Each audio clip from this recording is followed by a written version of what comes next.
okay. I actually like it better messy. It's more crazy Callie style. But my parents said I had to clean it, and actually I've been able to find some stuff I haven't seen in forever.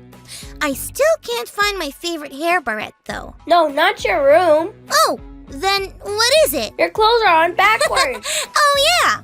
It was opposite day at school today, so I decided to put my clothes on the opposite way I normally do. Instead of forward, I put them on backwards. It was really fun.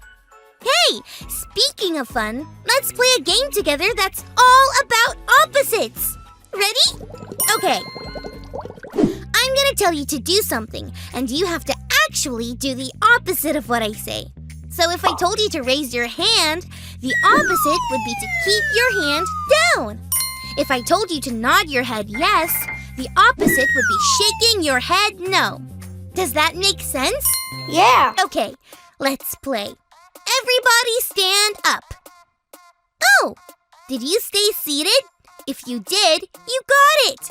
That's the opposite. Good job. Now, stay seated. Did you stand up? Great! That's the opposite.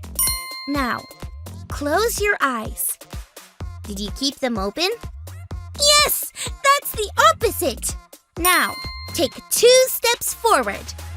Did you take 2 steps backward? Yes! That's the opposite. You all got it! It was really fun to have opposite day at school. And it was really fun to play that game with you. I wonder what we can learn from the Bible about doing the opposite. Let's check out our Bible story for today.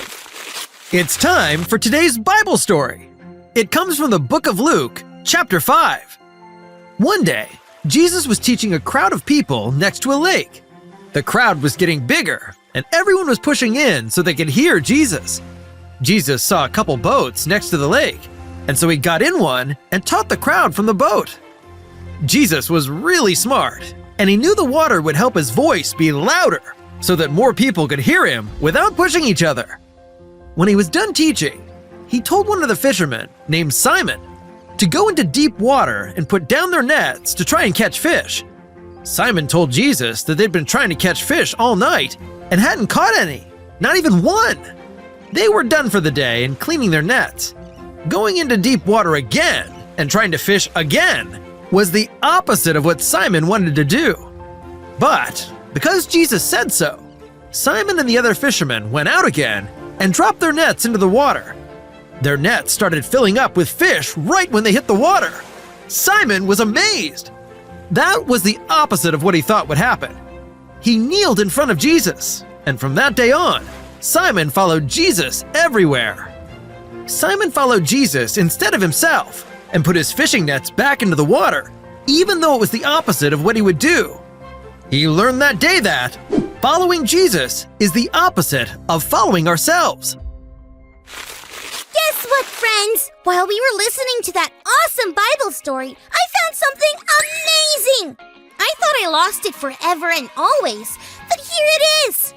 I never would have found this if I hadn't cleaned my room. When my parents told me to clean my room, it was the opposite of what I wanted to do. But I did it anyway, and look what I found! It reminds me of Simon from our Bible story, following Jesus instead of himself and putting out his nets to fish. It was the opposite of what he would do. But look what happened! Wouldn't it be cool if the fish were hopping in the net backwards? Could you imagine? Blup, blup, blup, blup! Thanks for growing and learning with me, friends. Remember, following Jesus is the opposite of following ourselves.